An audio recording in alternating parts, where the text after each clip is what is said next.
people ask me, why do you think Kusile costs so much money to build? I point to examples like this and say, because here we have a project director who's now a minister who should have waved a red flag and said, you know what, we didn't work a full month. We can't charge them a full month's rate. And she didn't. She just let the invoice go and actually appended her signature to it, which means she has accepted responsibility for that document. That's our specialist investigative journalist, Cowan, detailing to us how Thembi Simelane, the current Human Settlements Minister, pocketed hundreds of thousands of your and I's hard-earned taxes in 2011. She had submitted a controversial subcontractor's inflated invoice to Eskom for work that wasn't even completed yet. She insists her innocence, but 100,000 rand bagged here, 1 million disappearing there. Stories like Cowan's are tough to ignore these days, especially as they're dropping exclusively on News 24 every week. We speak to him next about whether or not the Special Investigating Unit is any closer to finalising its multifaceted probe into Eskom corruption.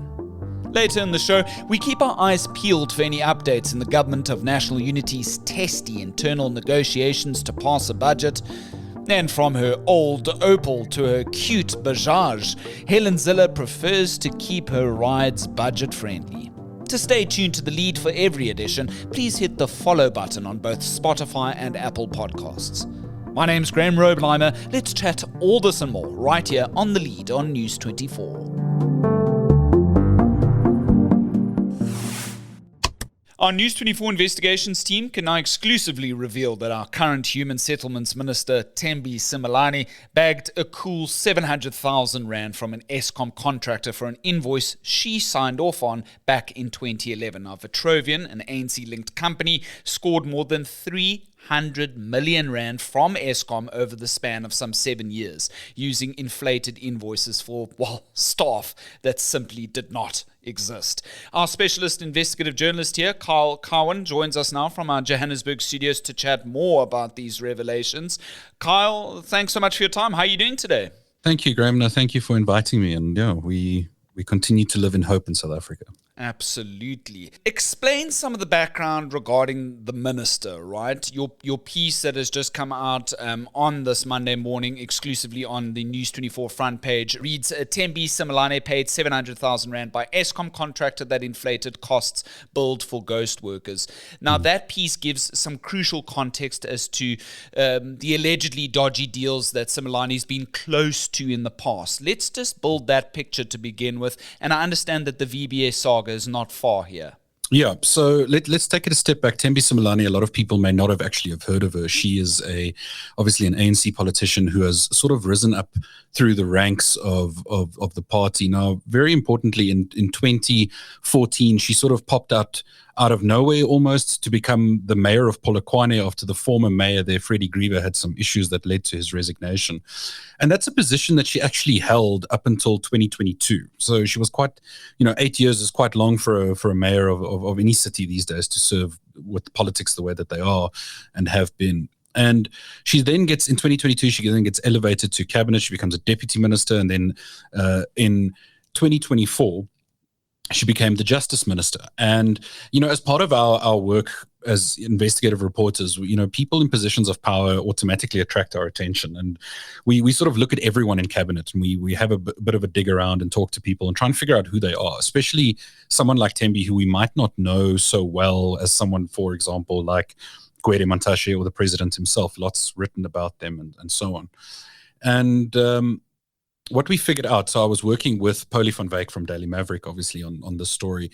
We realized that pooling our resources, we would be able to do the story much more effectively than sort of working against each other.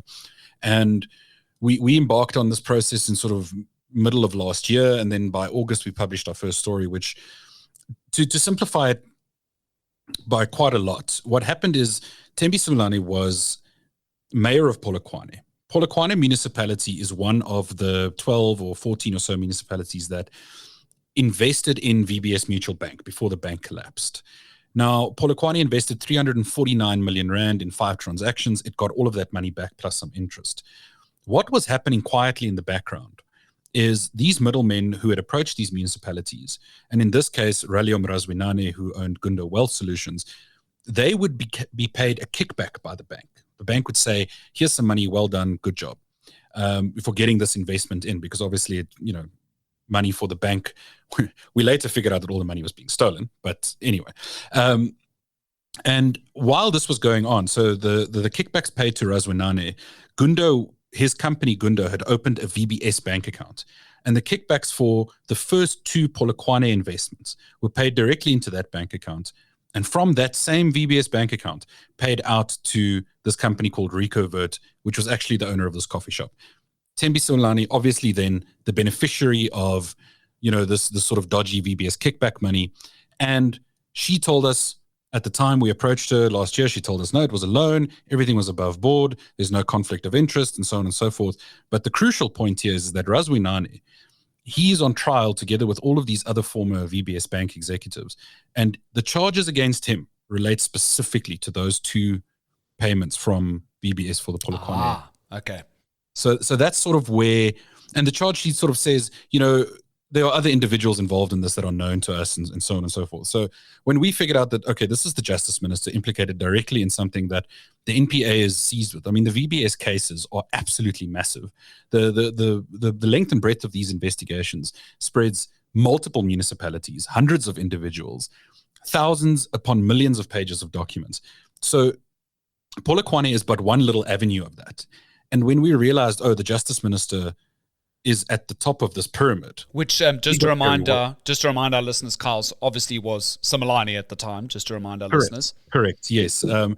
She was appointed the Justice Minister by President Cyril Ramaphosa in July of 2024, or June of 2024, early July. And then by August, we were able to sort of pull all of this together. There was obvious urgency, the history of, I think, the interference at the NPA. I'm thinking about the story about the Scorpions and how they were shut down, meant that this story was not only urgent, but, of imminent public interest. Okay, so then we've got that crucial context in the foreground here, and we've got Simelane effectively being reshuffled, if you will, by President Cyril Ramaphosa into the AKA Housing Department, Human Settlements Ministry.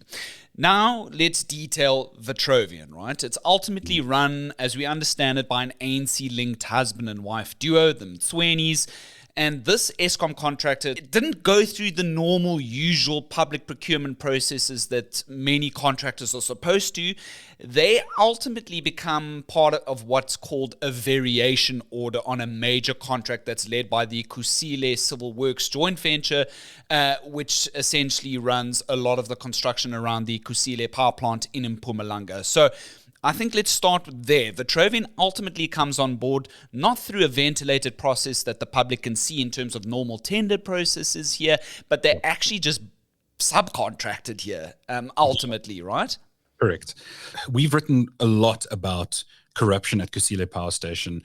It's been delayed by many, many years. The cost overruns are almost double. It's just much of the history of the construction of Kusile could probably go towards teaching people how not to run major construction projects, especially with corruption and things like that. And the News 24 investigations team under the Eskom files, we've published enormous amounts of reporting on just corruption at Kusile. And in and amongst this reporting, we wrote about this company called Vitrovian. And at the time, we didn't, we sort of knew it was very important, but we didn't really know how important it would be, because in effect, there was a draft report by Bowman's law firm that had been hired by Eskom to work on investigations by the SIU and Eskom into Kusile, because everyone knew that there were major issues there.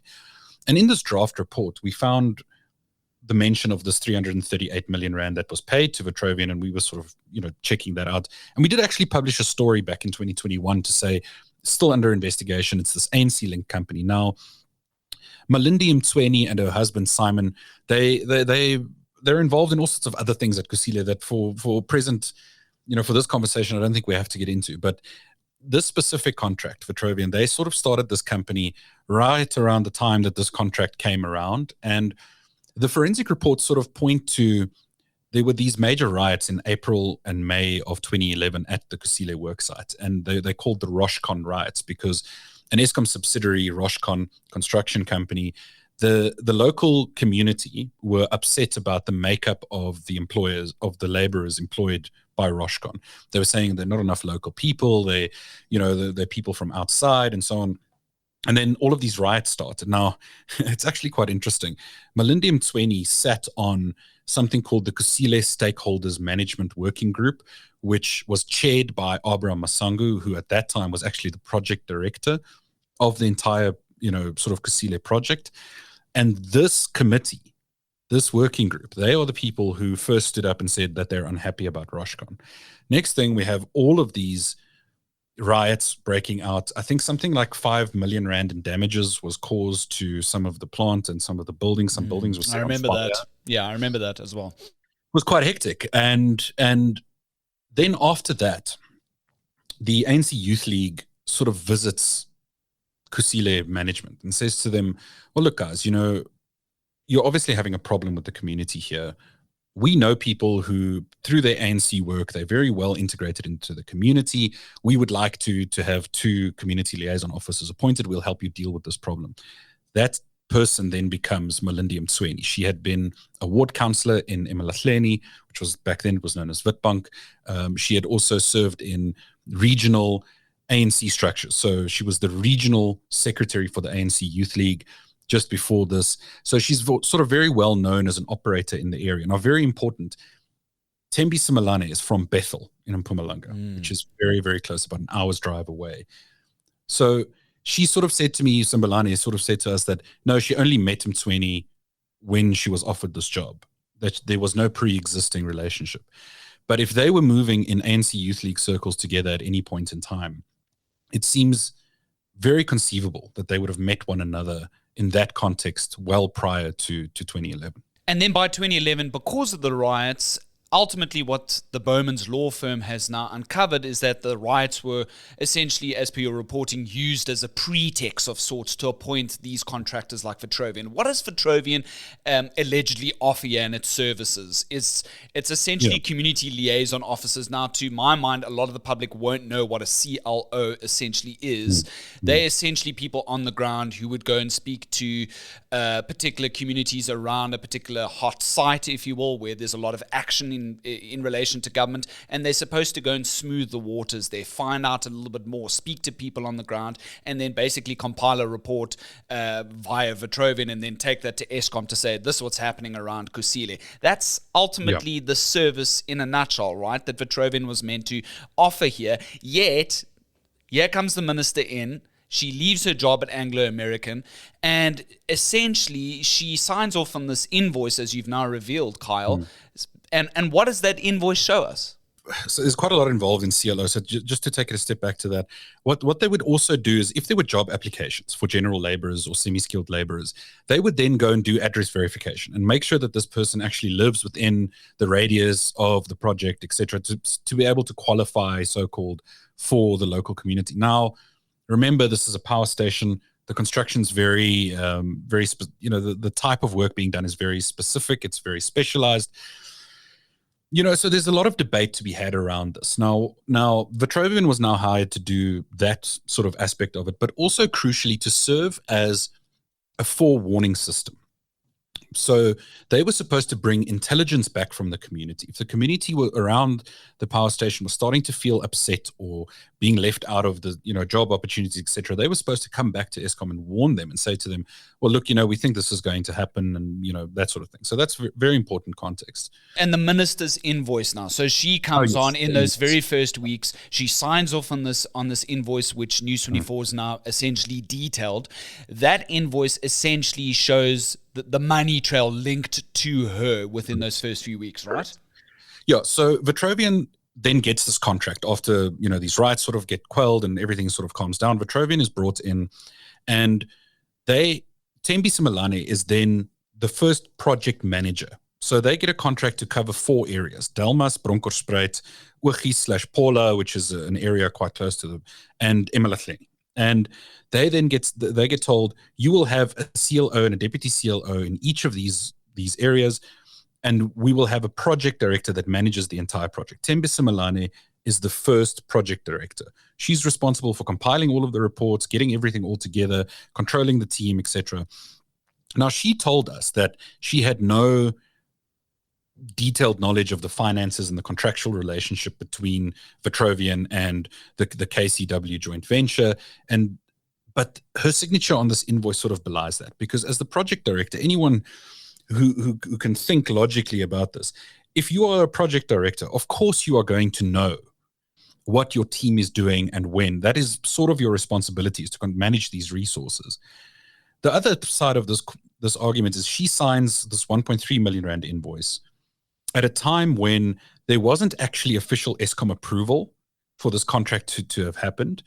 That approval comes 6-7 months later in March of 2012. And Abra Masangu, same guy who was involved in the beginning of this with the riots and everything, he signs off on the approval of this variation order, but it never really goes back up through Eskom's official channels. And just to add at this point for our listeners also is that, Kyle, per your reportage, is that the invoice gets sent in like just 2 weeks after the initial variation order is signed, but it's for a full month's work. That's right. So they signed, that invoice is signed on the 26th of October. The contract between Vitrovian and the KCW joint venture was signed on the 12th of October. That's exactly 14 days, of which, and I'm speaking under correction, but I think 11 days are actual working days. And they bill for the full month. So how these invoices are broken down, it's 120 hours per resource. So per CLO, deputy CLO, administrator, 120 hours. That's Monday to Friday for an entire month. You know, normally what any person would work. They charge that full rate to 2 weeks after, and it's paid. And the reason we know that those Vitrovian employees didn't work the full month, despite the protestations from Minister Simelane, is that Vitrovian then only pays its staff between 1,000 and 3,000 rand of that first 1.3 million rand. Sure. So in other words, a huge difference to what she was getting, in other words. Yeah, right? I mean, she was getting 100,000 rand a month, and she got her full salary from the first month to the point that she left. And now she's, there's no disputing this. She's already confirmed she got paid 100,000 rand a month. And in fact, there was quite a strange interaction so I sent some questions to her, sent a second round of questions, and then she invited me to her office in Pretoria. And obviously I've been trying to get an interview with Minister Simelane since last year because of the VBS stuff. And we sat down and we had a very frank discussion. I think that the interview, it was all on the record. It was very, very frank. And I was able to ask what I wanted to ask, and she gave me quite a lot of details. And that did change the original premise of the story, because we believed that she had actually signed that first invoice, and that some of those people did not exist at the time that she was billing Eskom for. They did exist. So that led us to pointing out, well, yes, they did exist, but you're still billing for a full month when you didn't actually work a full month. And, my point to this is really the entire contract, the entire Vitrovian situation should never have happened in the first place. It shouldn't have existed. Did Kusile need CLO services? Did we need to pay a company 1.3 million rand a month? Because over the next 7 years, that amount would grow every month, because the areas that they would cover would grow, and there'd be price escalation in the contract and so on. And it's, for me, it comes back to this wastage. When people ask me, why do you think Kusile costs so much money to build? I point to examples like this and say, because here we have a project director who's now a minister, who should have waved a red flag and said, you know what, we didn't work a full month. We can't charge them a full month's rate. And she didn't. She just let the invoice go and actually appended her signature to it, which means she has accepted responsibility for that document. So the law firm Bowman's comes in. It's tasked with investigating all of this. It instructs ultimately to a large degree what the SIU is supposed to be doing in terms of bringing people to book here, right? In terms of all the detailing of all the investigations into Eskom. Where's the SIU sitting at this stage, Kyle? So they told us in 2021 that the Vitrovian investigation specifically was at a sensitive stage. They have said the same again now, 3 years later, 4 years later, when I've asked them, they've said we're still at a sensitive stage. What has happened in the interim, however, is that Bowman's has done a final report, which was handed over to the SIU and Eskom in December of 2024. I know anecdotally that the report is extremely long, extremely detailed. It doesn't only deal with Vitrovian. I must also at this point out that the draft reports that we've had access to, that we've been working off of, they also, there's not a specific report on Thembi Simelane.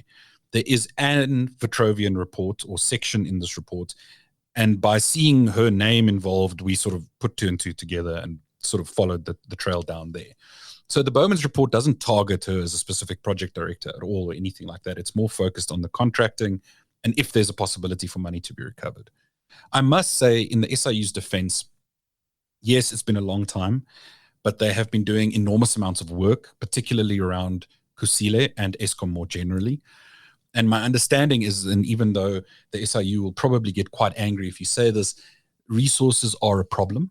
I don't think they have enough hands to tackle major investigations like Eskom, quickly.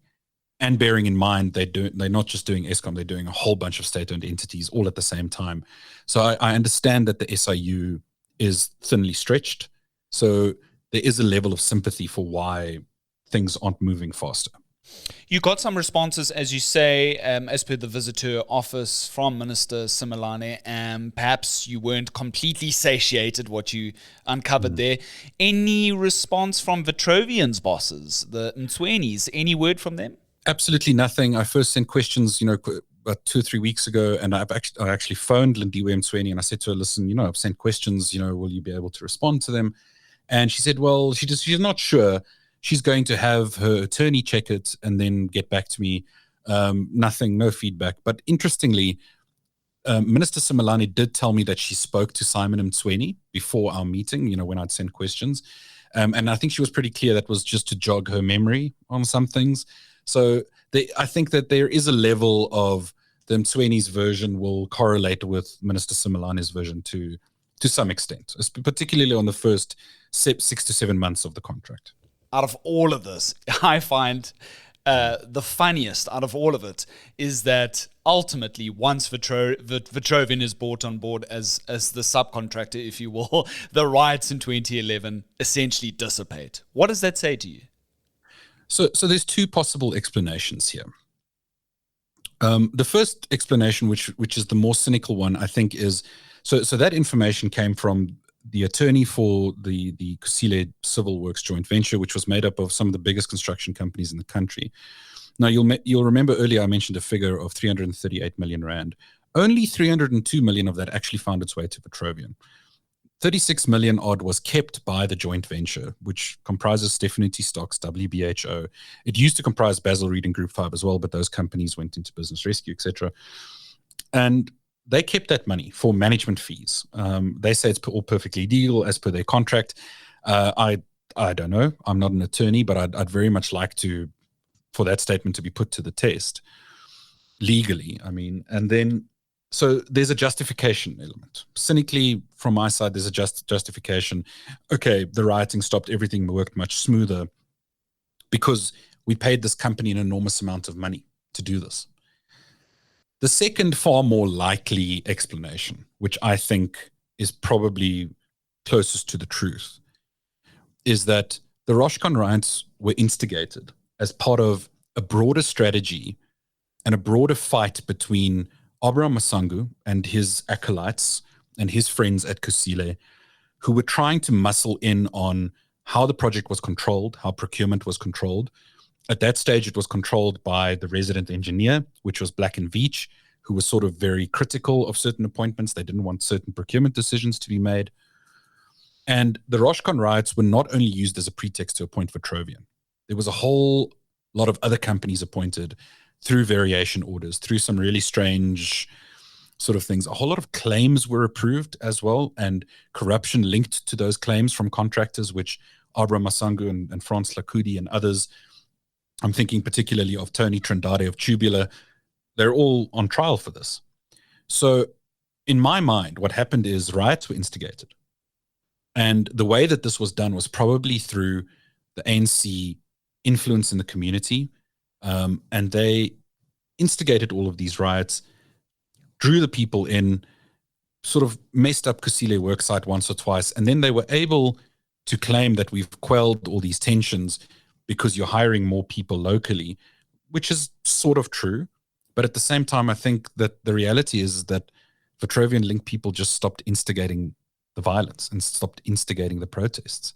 That's why they appeared to be effective. I mean, anecdotally, the one thing that Minister Simelane mentioned to me that I think will stay with me for as long as I ever think about the story is that at the moment that they had actually been awarded this contract and they knew that things were going on, Vitrovian didn't even have a bank account. Sure. Simon Mtsweni, according to Minister Simelane, had to run down to the Standard Bank to open an account. And that to me just tells you everything you need to know about the level of preparedness, the resources that Vitrovian had, and how this sort of maybe even caught them off guard. And there's no way you can tell me that a company that doesn't even have a bank account would have passed any procurement process that I'm aware of. Sure. The quote that comes to mind as per this whole final sort of section that we've been discussing is, don't let a good crisis go to waste. But maybe in this instance, don't let a good manifested crisis or manipulated crisis go to waste is perhaps one other possibility. Ending off, News 24 Investigations Unit has been fantastic. You guys as a team, you do really fantastic work. A lot of it is highly complex. It takes us as journalists to re-engage, to re-look at effective storytelling mechanisms so that we can bring our readers and listeners in to understand what's happening at the heart of the story. You as a very senior journalist, Kyle, and a lot of respect for you. How do you unpack all of this? How long does it take to put something like this together? Well, this particular story took at least 2 or 3 months. And to be fair, we were focused on the VBS stuff initially, but I'd sort of known that this story was going to be a possibility last year already. But I really started actively working towards it, in sort of early March, end of Feb, early March. It helps, particularly with Eskom. I've done so much reporting around Eskom, particularly Kusile, that it helps to understand that background and have traversed a lot of this ground already. And it really, really helps. But if you were going to do the story properly from scratch, I don't think it would take anything less than 2 or 3 months. And, it's really something that we're quite lucky to have the opportunity to do that, particularly at News 24, where the investigations team is supported really, really well. And we have an opportunity to do journalism that normally you wouldn't have the time to do. So a story like this, obviously complex, obviously difficult. The legal risks, intense. The risk of getting it wrong, always very, very real. So we're always very aware that we're not infallible. We can make mistakes. And ultimately, our first port of call in terms of accountability is ourselves. We have to... I look to my teammates often and my editor, Peter Du Toit, to sort of rein us in and check things and make 100% sure. And it's very much a collaborative effort, which I deeply enjoy being part of. Absolutely. And of course, those checks and balances are themselves very exhausting. We have to get it right. It takes a lot of legwork. And if that means holding off on pressing send on a story for a longer time still, that is 100% what's required here at News 24. Cowan, thank you so much for your time. I really do appreciate it. I'm sure we're going to be chatting in future again about, alleged Eskom corruption, right? Or something else. Who knows? Thanks, Kyle. Keep well. Thank you, Graham.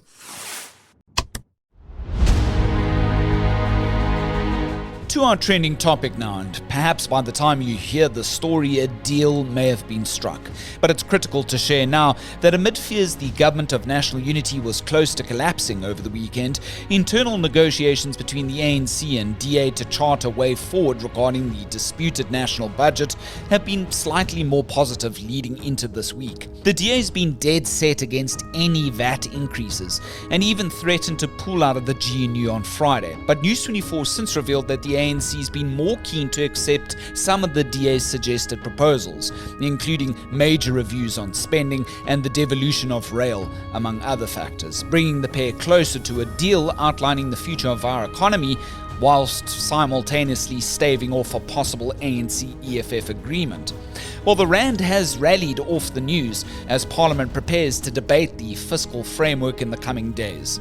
Well, it's crunch time for this coalition, so keep your eyes peeled to the News 24 front page and your ears open to the lead for credible updates.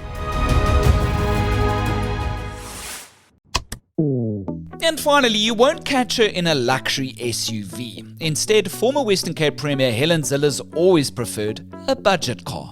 Zille says her favourite motor memories were in her old Opel Corsa, in which, as a member of parliament many years ago, she survived shootings, stonings, and even an attempted hijacking.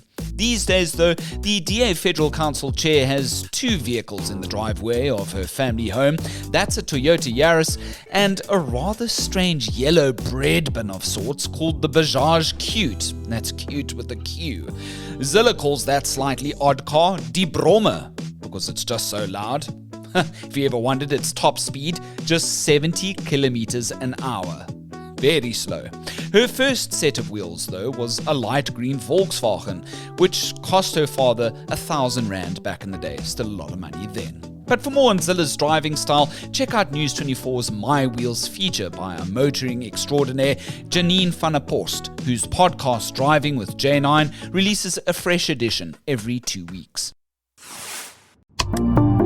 Well, from Simalane's inflated Eskom invoice to Zille's cute Bajaj, that's been our show. We want your feedback. Mail your comments and voice notes to thelead@24.com. That's to be included in our next edition. And be sure to subscribe to our show on Spotify and Apple by clicking the follow button. Daily episodes drop on News 24, Spotify and Apple Monday to Thursday at 7 p.m. My name's Graham Robenheimer. So long as there's news, we'll have the lead.